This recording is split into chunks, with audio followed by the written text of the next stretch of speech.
Good day and welcome to DIR Let's Talk Sense. I'm your host, Beaumont Todd, the Training Communications Manager here at the Department of Inland Revenue. Let's Talk Sense is our podcast breaking down all of our amendments, our bills, and the different things that pertain to you, our customers, and our clients to help you to stay compliant in your business and to be successful.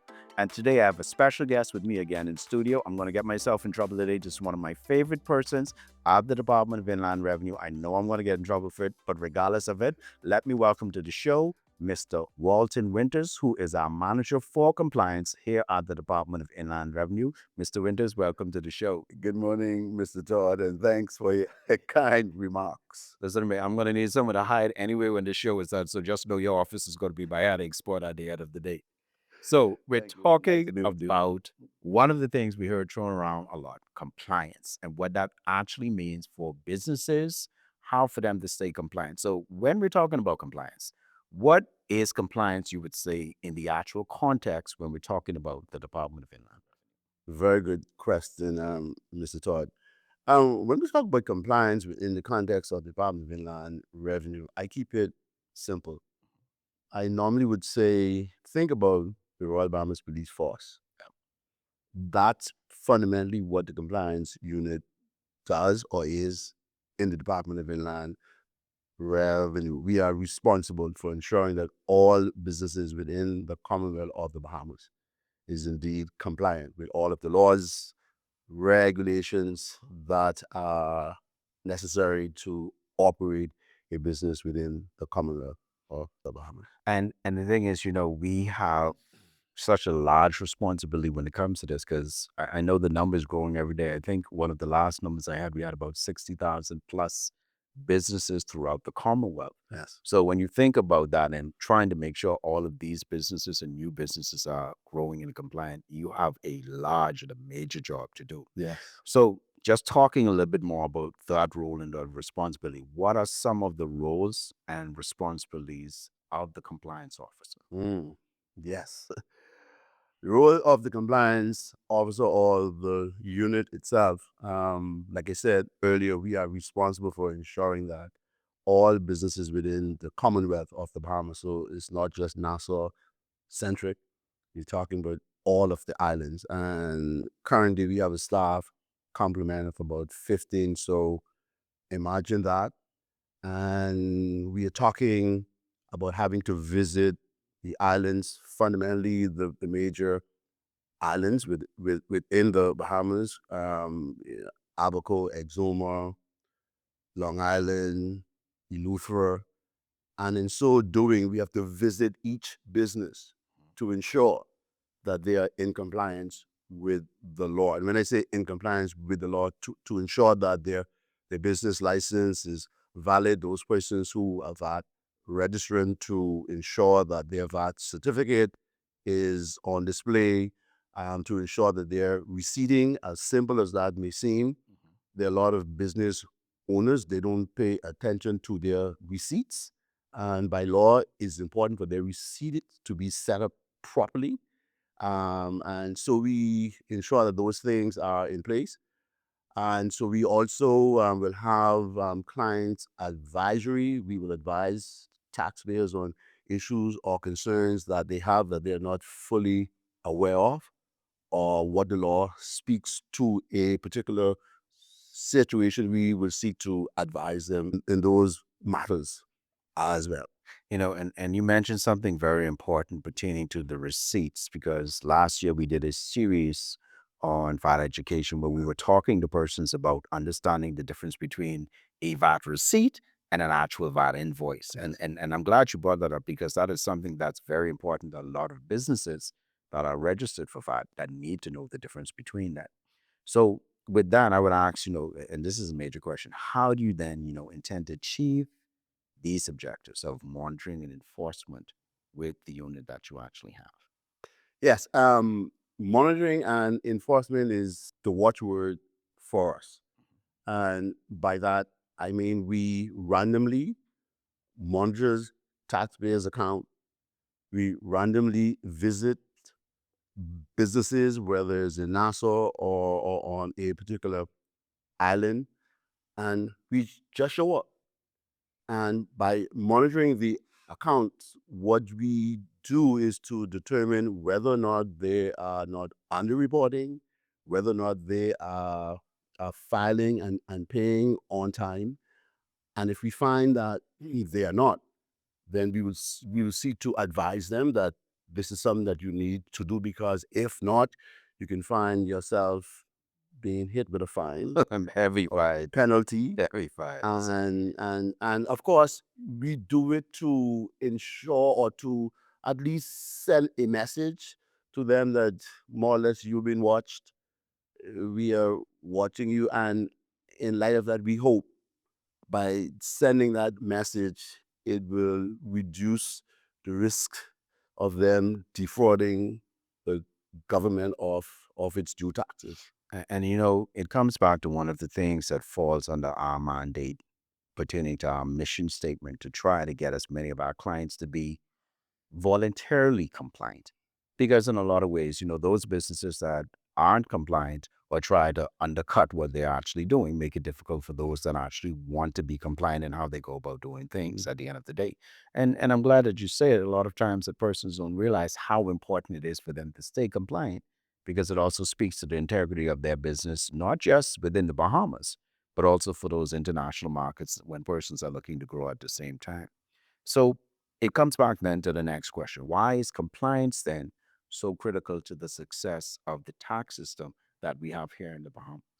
Okay, well, first the law requires taxpayers to be compliant, and what we find is that a lot of taxpayers, they do not pay much attention to the amendments to the Business License Act. They don't pay much attention to what is required of them to operate a business, and when they fail to do that or fail to adhere to the regulations and laws, then they find themselves, when we visit them and they are in breach, then they find themselves we having to fine them or issue penalties. And of course, to them, they find that very frustrating. And it's like, well, we weren't aware of this. We weren't aware this is what we had to do, or we had to make these adjustments to our POS system, or we had to make these adjustments to our proceedings. And but by then it's too late. The breach and the offense has already occurred, and they just need to pay more attention to what legislation says about operating a business within the Commonwealth of Bahamas. And in as it relates to the government, it creates a deficit in revenue that should have been collected by the department. And I find that to be interesting because a lot of times I hear a lot of persons say, I didn't know. But for as long as I know, on an annual basis, we get regular amendments every year. The department itself takes the updated amendments. We put it on our website for our clients who may not know, inlandrevenue.finance.gov.bs. You will find all of the updated amendments that are actually listed, whether you're looking at VAT, business license, real property tax, first home, all of those are loaded onto our website.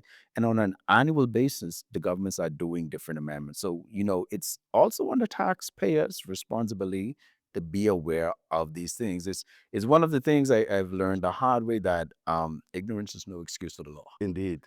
No, no excuse to the law. That is so correct. But it seemed to be, how do I say this, not to come across as being offensive, but it seems to be like a culture Mhm. out there where a lot of business owners, they just don't bother to engage the department as such, in spite of us putting out the information out there, and it's out there. But for some reason, to me, it seems to be a culture where persons just do what they want to do, and when they are caught, um, it's always okay. Well, it's the department's fault. Y'all did not advise us, and we have to keep saying to them, it's on our website, it's on social media, is on all the platforms. So there, the information is there. Why aren't you taking advantage of it? So once we when we told them at this point that you have to be fined, or a penalty have to be issued based on this breach, then it's a problem. But we have to do our job. And a famous slogan I have is compliance by all for the benefit of all.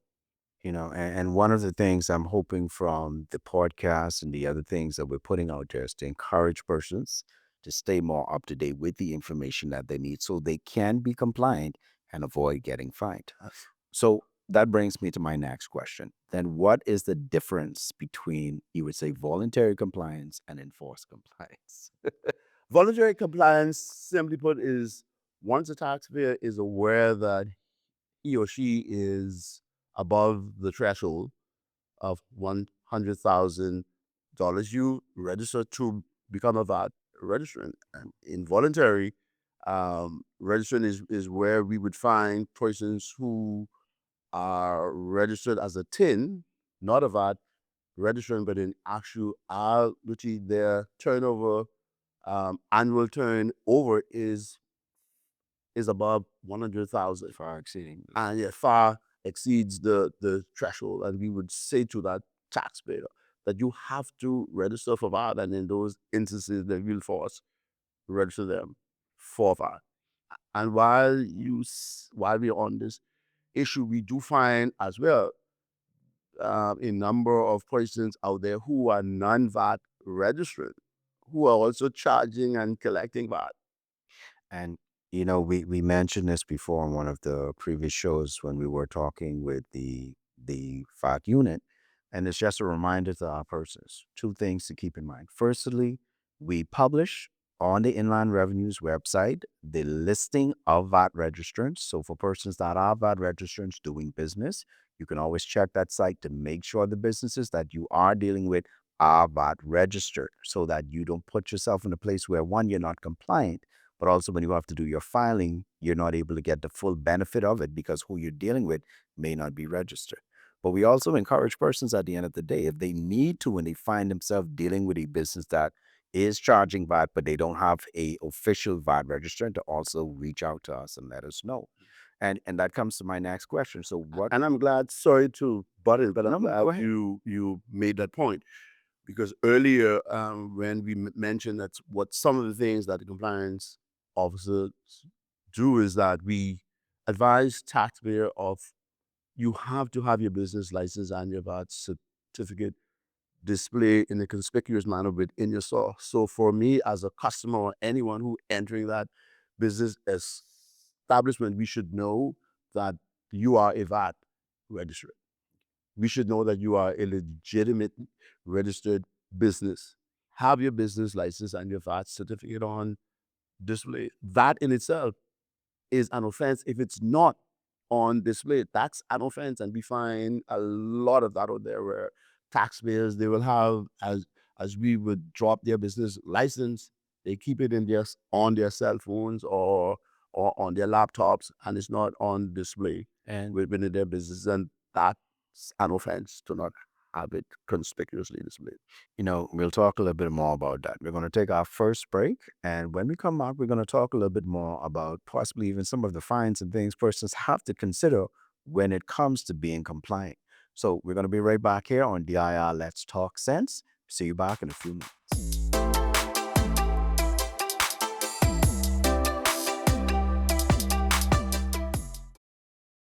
Today we're going to show you how to register on the Real Property Tax Portal. Step 1. Go to propertytax.gov.bs. Step 2. Click New User Registration. Step 3. Complete property information. For name assessment, enter your name as it appears on the tax certificate. Please note that you cannot use dashes or any punctuation on the form. Now enter your property assessment number, which is the 7-digit number found on the top right-hand corner of your tax bill or certificate. Finally, enter your grid reference number as displayed on your tax certificate. Step 4. Complete owner information. Enter your full name. Now select owner type. If you select corporation, Insert your company name here.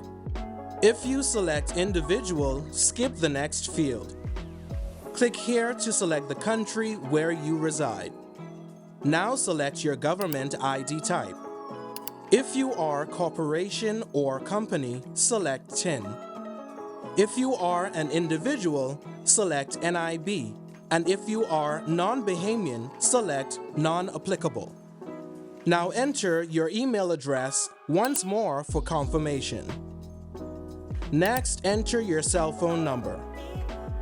Create a password of your choice, and once more for confirmation. Your password must be at least 8 characters and must include uppercase, lowercase, and numbers. Finally, review your information to ensure it is correct. Then click Register in order to submit. Once submitted, you will receive a confirmation message stating that your registration request has been accepted, and an activation link has been sent to your email that must be activated within 1 hour. Please note, if your activation link expires, you must contact the department at rptverification@bahamas.gov.bs for assistance. For more information on real property tax registration, contact the department at Property Tax Inquiries at bahamas.gov.bs.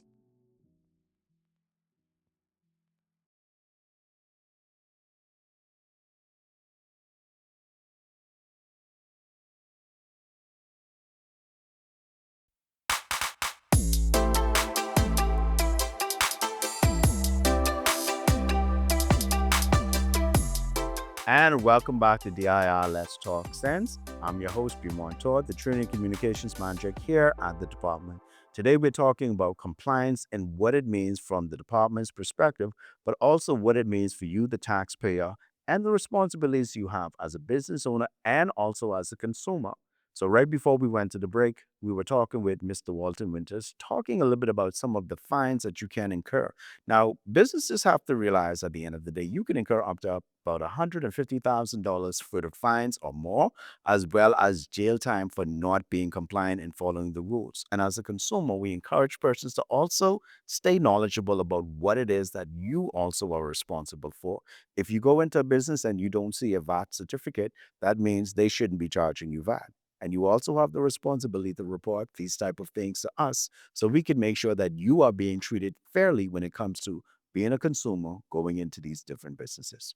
So, Mr. Winters, that would bring me to my next question. What role then does the taxpayer education play in improving compliance? Yes, like we would have said earlier, the information is out there. It's on our website. It's fundamentally on all of the social media platforms. We also seek to encourage taxpayers that they need to visit our website, visit these platforms, and of course, we do a lot of town halls as well. So the information is out there, and it's critical for the taxpayers to be abreast and to be aware of the information because it assists them in the operation of their business and avoiding fines and running afoul of the law is very important. And, I want to Business encourage owners. persons at the same time to realize, we do put on a number of different virtuals on a regular basis, as well as we've had some town halls, both in Nassau, the Family Island. And so to pay attention to the schedule for these things, because then it makes it easier for you for the information that you need.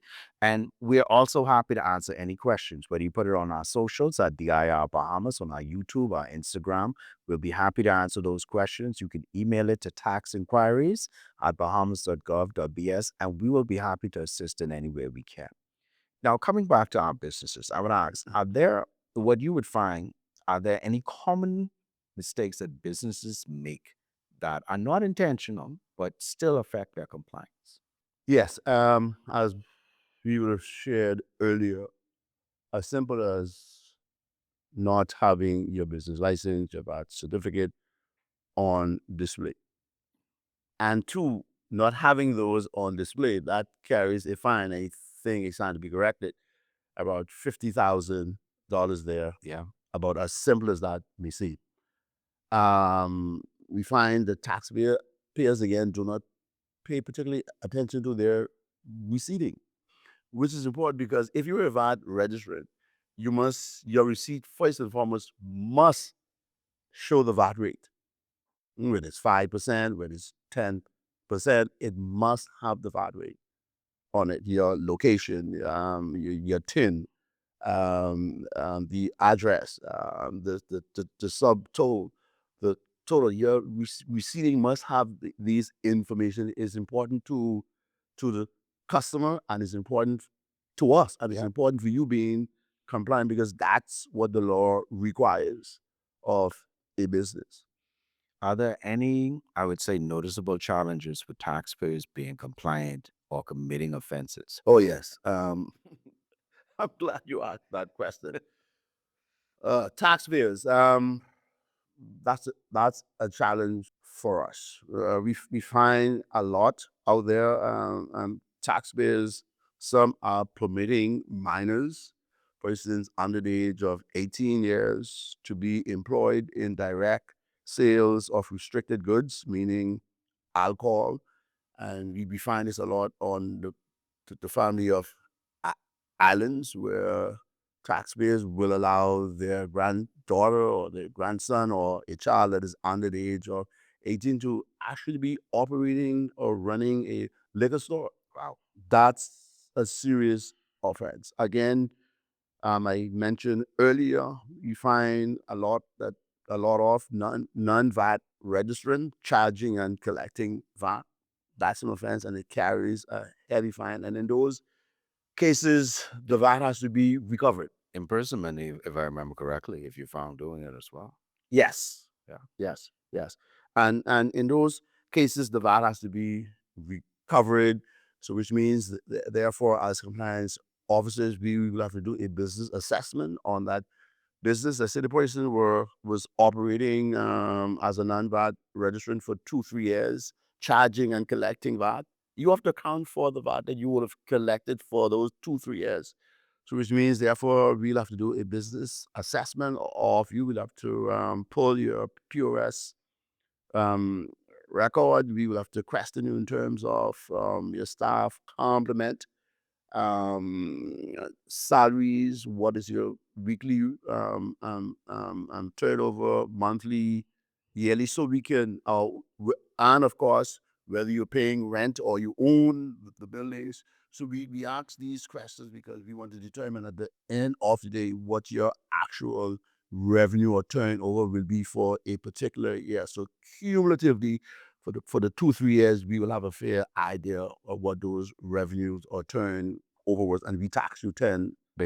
They put themselves to be in a position for a forced audit. Yes, Is basically what it is. yes, and you audit. And another thing that another offense, I think we need to touch on whether taxpayers are fully aware of it or not, but they should be. Home-based businesses operating from a storefront. And when home-based business, I should specifically say to you, home base, you cannot erect a storefront or signage within your yard or on your property is serviced by phone. But then we find again a lot of this happens where persons with home-based business license, they're actually selling at a location from a storefront. And they will actually say to you, oh, I wasn't aware of it. And you have to simply point it to them, but it's your license is saying home base. How did you get from this particular address to this location And offering a particular that raises a service? couple of other questions. Yeah. A couple of other questions. Yeah. So Can you walk us through what happens basis.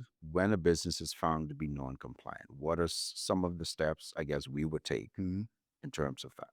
Well, in particular, like what I described, with a non-VAT registrant, I'm charging and collecting VAT.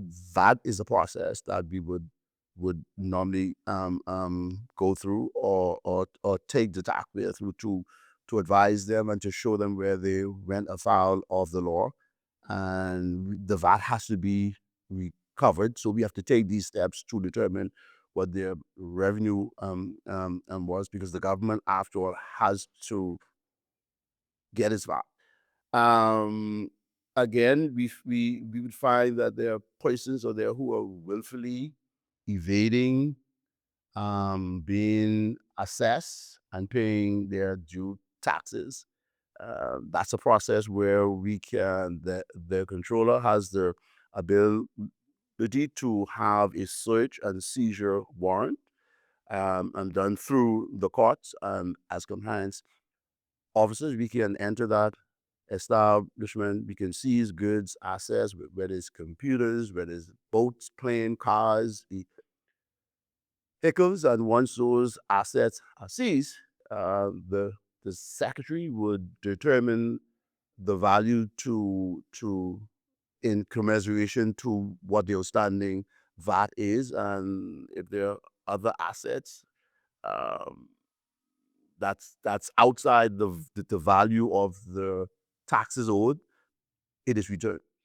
Okay. So one of the things I really want to know is, have you found any criminal offenses with any of the businesses that you've come into interaction with in dealing with compliance? That's an amazing question indeed, Mr. Todd. What I'm about to say to you may be shocking. Um, since heading the compliance unit over the years, we have seen an increase in criminal activities among some taxpayers in the areas of committing fraud. Wow. Yes, we have seen a substantial amount of cases relating to fraudulent business license, fraudulent tax compliance certificate, VAT certificate, etc., to the point where taxpayers would actually adjust the issue dates on their business license, or adjust the issue and end date on their tax compliance certificate, because as you're aware, if if a taxpayer has a contract with any government agency, one of the requirement is for them to provide that agency with a valid tax compliance certificate and a valid business license. So if the taxpayer find themselves not having a valid business license or an expired TCC, and for some reason they are unable to obtain a valid business license and a TCC within the time frame to meet the requirements for that contract, we have found where taxpayers would have went to the extent where they would actually forge the issue date on a particular business license and the dates issued and end dates for a tax compliance certificate to facilitate that particular contract. Wow. And yes, and that's been proliferated for in recent months. So, any advice for our listening audience? Closing remarks right before we go. Yes, I would just say be compliant. I have a simple phrase I always use: compliance by all for the benefit of all. And we have a job to do in the compliance unit, and we will do our job. We will be out there. We will be checking your businesses to ensure that you are in compliance with the laws and regulations of the Commonwealth of the Bahamas as it relates to you operating a business within the Commonwealth of the Bahamas. So let's do this. Let's be compliant. Mr. Winters, thank you so much for being a guest with us today. I am sure our listening audience has gained a lot from our conversation, and I definitely look forward to us having another chance at another opportunity. So, Thank you, sir. this has been DIR Let's Talk Sense, your host, Beaumont Todd. I look forward to seeing you here once again. And as we want you to be, stay compliant inside this 2026. We look forward to seeing you on our next show and our next time right here at DIR Let's Talk Sense. See you next time.